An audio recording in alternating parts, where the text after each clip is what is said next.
Bonjour, je m'appelle Serge Larreau, directeur général de l'Itinéraire. L'Itinéraire, c'est un journal de rue qui permet aux sans-abri, aux personnes itinérantes, toxicomanes, de retrouver un espoir, de retrouver le chemin du travail et du logement.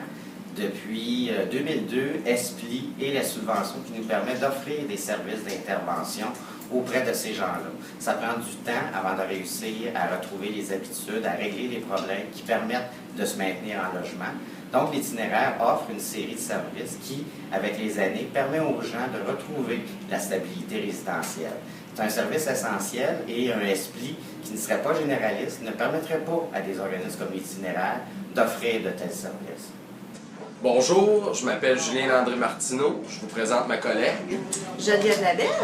Nous travaillons toutes les deux à l'Itinéraire, le groupe communautaire d'Itinéraire, le journal de rue de Montréal, et nous sommes sur une subvention SPLI. C'est sûr, nous autres, on travaille en intervention à l'Itinéraire. Ça prend diverses formes, notamment, juste la base, c'est sûr que c'est la vente du journal, donc d'amener des gens qui partent d'un certain moment de leur vie, qui vivent certaines difficultés, à se reprendre en main tranquillement, pas vite, à prendre des décisions, à reprendre leur place active en société et surtout à réintégrer tranquillement, pas vite, dans le fond, le marché du travail. C'est pas quelque chose qui se fait facilement. On sait que le marché du travail il est plus difficile à réintégrer qu'on pourrait penser des fois. Donc, dans le fond, notre travail, c'est d'accompagner au quotidien des gens qui, pour X, Y, Z raison, vivent des difficultés au quotidien. Toi, Geneviève? Je fais à peu près la même chose que toi, sauf que moi, je m'occupe moins de la distribution des journaux comme Julien peut le faire.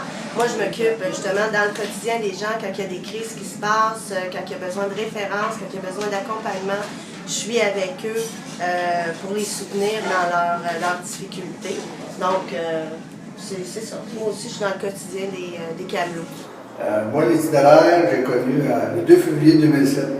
Un monsieur qui vendait le journal l'Itinéraire m'a demandé, il dit, si tu es capable de travailler, tu peux venir à l'Itinéraire, vendre le journal. Moi, étant donné que j'avais été 20 quelques années avant de tomber dans la rue, à mon compte, je trouvais que vendre un journal à $1, c'était comme quelque pour moi. À un moment donné, par la force des choses, j'étais obligé d'accepter parce que j'avais besoin d'un revenu d'appoint. Parce que l'aide sociale, c'est pas assez pour lui. J'ai essayé l'Itinéraire. Et avec le temps, j'ai réussi à me faire une cliente aujourd'hui qui m'apprécie beaucoup.